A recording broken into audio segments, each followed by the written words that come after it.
Big boss Malayalam season 4 മൂന്നാമത്തെ ആഴ്ചയിലേക്ക് കടക്കുമ്പോൾ ഈ ആഴ്ചയിലെ നോമിനേഷൻ തന്നെ തകർത്തു എന്ന് പറയാം. അത്യാവശ്യം ഒതുങ്ങി നിന്നവർക്ക് എല്ലാം പണി കിട്ടി. സാമാന്യം തരക്കേടില്ലാത്ത നോമിനേഷൻ എന്ന് പ്രേക്ഷകർക്കും പറയാൻ പറ്റും. ബിഗ് ബോസ് ഹൗസ് മൂന്നാമത്തെ ആഴ്ചയിൽ എത്തി നിൽക്കുമ്പോഴും ഒരു അഡ്ജസ്റ്റ്മെന്റിൽ ഒതുങ്ങി നിന്ന പല കണ്ടസ്റ്റൻസിനും ഇന്നത്തെ നോമിനേഷനിൽ കളത്തിലിറങ്ങേണ്ടി വന്നു. ആദ്യം തന്നെ നമുക്ക് ഇന്നത്തെ നോമിനേഷനിൽ വന്നവർ ആരൊക്കെയാണെന്ന് നോക്കാം. ലക്ഷ്മി പ്രിയ, അശ്വിൻ, നവീൻ, ഡെയ്സി, ശാലിനി, ജാസ്മിൻ, അഖിൽ എന്നിവരാണ് നോമിനേഷനിൽ വന്നത്.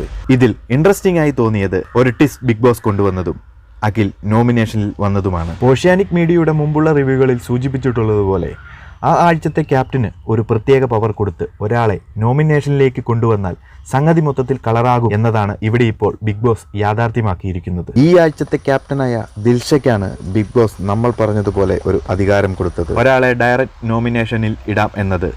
അങ്ങനെ വന്നപ്പോൾ ക്യാപ്റ്റനായ ദിശ അഖിലിനെ നോമിനേഷനിലേക്ക് ഇട്ട് സേഫായി ഒതുങ്ങി നിന്നവർക്ക് ഒരടി കൊടുത്തു. ബിഗ് ബോസ് സീസൺ തുടങ്ങിയപ്പോൾ തൊട്ട് കേൾക്കുന്ന ഒന്നാണ് സീരിയൽ താരങ്ങൾ ഒറ്റക്കെട്ടാണ്, ആ ഒരു ഗ്രൂപ്പിൽ പലരും സേഫായി കളിച്ചു വരുന്നു എന്നത്. ഡെയ്സി ഈ വിഷയം ലാലേട്ടൻ വന്ന എപ്പിസോഡിൽ പരസ്യമായി പറയുകയും ചെയ്തു. അങ്ങനെ ഒരു ഗ്രൂപ്പിസത്തിനാണ് ഇന്നത്തെ നോമിനേഷനിൽ വൻ അടി കിട്ടിയിരിക്കുന്നത്. ഇന്നത്തെ നോമിനേഷനോടെ നമുക്ക് മനസ്സിലാക്കാം ബിഗ് ബോസ് ഹൗസിലെ കണ്ടസ്റ്റന്റ് മാറി ചിന്തിച്ചു തുടങ്ങി എന്നത്. അതിനൊരു ഉത്തമ ഉദാഹരണമാണ് ഡോക്ടർ റോബിൻ. കാരണം ഒരു സമയത്ത് മറ്റുള്ള അംഗങ്ങൾക്കെല്ലാം ഒരു കരടായി നിന്ന ഡോക്ടർ റോബിനെ എല്ലാവരും തന്നെ നോമിനേറ്റ് ചെയ്തിരുന്നു. എന്നാൽ ഇപ്പോൾ കണ്ടസ്റ്റൻസ് തിരിച്ചും മറിച്ചുമൊക്കെ നോമിനേറ്റ് ചെയ്തു തുടങ്ങിയിരിക്കുന്നു. ഇനി അങ്ങോട്ട് എത്രത്തോളം ഗ്രൂപ്പായി മുന്നോട്ട് പോകാം എന്ന തിരിച്ചറിവാണെന്ന് വേണം നമുക്ക് കരുതാൻ. ഗ്രൂപ്പൊക്കെ അത്യാവശ്യം വേണം, വേണ്ടെന്നല്ല നമ്മൾ പ്രേക്ഷകരും പറയുന്നത്. എന്നാൽ ഗ്രൂപ്പൊക്കെ ഇപ്പോഴത്തെ സാഹചര്യത്തിൽ എത്രത്തോളം നിലനിൽക്കുമെന്ന സംശയം കൂടി ഈ നോമിനേഷനിൽ ഉയർത്തുന്നുണ്ട്. റോൺസൺ ലക്ഷ്മി പ്രിയയെയും ജാസ്മിനെയും നോമിനേറ്റ് ചെയ്തു. ലക്ഷ്മി പ്രിയ ഡെയ്സിയെയും ശാലിനിയെയും നോമിനേറ്റ് ചെയ്തു. ഡെയ്സി ലക്ഷ്മി പ്രിയയുടെയും അശ്വിൻ്റെയും പേര് പറഞ്ഞു. നവീൻ ജാസ്മിൻ്റെയും ഡെയ്സിയുടെയും പേര് പറഞ്ഞു. അശ്വിൻ ലക്ഷ്മി പ്രിയ, സുചിത്ര എന്നിവരുടെ പേര് പറഞ്ഞു. ബ്ലെസ്ലി ജാസ്മിൻ, ലക്ഷ്മി പ്രിയ എന്നിവരുടെ പേരും പറഞ്ഞു. റോബിൻ നവീൻ്റെയും ലക്ഷ്മി പ്രിയയുടെയും പേര് പറഞ്ഞു. ജാസ്മിൻ അഖിലിൻ്റെയും ലക്ഷ്മി പ്രിയയുടെയും പേര് പറഞ്ഞു.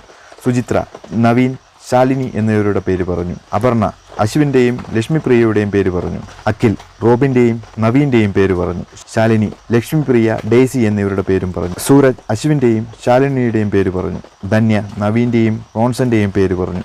ദിൽഷ ഡയറക്റ്റ് അഖിലിനെ നോമിനേറ്റ് ചെയ്യുകയും ചെയ്തു. ഇതിൽ ഏറ്റവും കൂടുതൽ വോട്ട് കിട്ടിയത് ലക്ഷ്മി പ്രിയയ്ക്ക് തന്നെയാണ്. അതിനുശേഷം ശാലിനിക്കും ഡെയ്സിക്കും അശ്വിനും നവീനുമൊക്കെ അത്യാവശ്യം തരക്കേടില്ലാത്ത വോട്ട് കിട്ടിയിട്ടുണ്ട്. വീക്കെൻഡ് എപ്പിസോഡിൽ ലാലേട്ടൻ വന്നപ്പോൾ പറഞ്ഞതുപോലെ ഇപ്പോഴും ഇവിടെ ഒന്നിലും പങ്കെടുക്കാതെ ഒതുങ്ങിപ്പോകുന്ന പലരുമുണ്ട്. അപ്പോൾ നോമിനേഷനിൽ അങ്ങനെയുള്ളവരെ കണ്ടുപിടിച്ച് ഇടുകയാണ് വേണ്ടത് എന്ന് ഈ പറഞ്ഞ വാക്കുകൾ ഉൾക്കൊണ്ടിട്ടെന്നോണമാണ് ബിഗ് ബോസ് ഹൗസിൽ ഈ ആഴ്ചത്തെ നോമിനേഷൻ നടന്നിരിക്കുന്നത് എന്ന് വേണം പറയാൻ. ഇതിൽ അത്ഭുതപ്പെടുത്തിയ കാര്യം ഡോക്ടർ റോബിൻ നോമിനേഷനിൽ വന്നില്ല എന്നതും സൂരജിന്റെ പേര് നോമിനേഷനിൽ ആരും പറഞ്ഞു പോലും ഇല്ല എന്നതുമാണ്. സൂരജിനെ പിന്നെ വലിയ അപകടകാരിയൊന്നുമല്ല എന്ന ചിന്തയിലാകാം നോമിനേറ്റ് ചെയ്യാത്തതും എന്ന് കരുതാം. എന്നാൽ ഡോക്ടർ റോബിനെ അഖിൽ ഒഴികെ ആരും നോമിനേറ്റ് ചെയ്തില്ല എന്നത് ഓഷ്യാനിക് മീഡിയയെ പോലെ തന്നെ പ്രേക്ഷകർക്കും അത്ഭുതം തോന്നിപ്പിക്കുന്ന ഒന്നാണ്. ഏതായാലും സാമാന്യം തരക്കേടില്ലാത്ത നോമിനേഷൻ തന്നെയാണ് ഈ ആഴ്ചത്തേത് എന്ന് തന്നെ നമ്മൾക്ക് പറയാം. കണ്ടസ്റ്റൻസ് എല്ലാം പരസ്പരം മനസ്സിലാക്കി കളിക്കാൻ തുടങ്ങി എന്ന് വേണം കരുതാൻ. ഇങ്ങനൊരു തിരിച്ചറിവ് ബിഗ് ബോസും അതുപോലെ പ്രേക്ഷകരും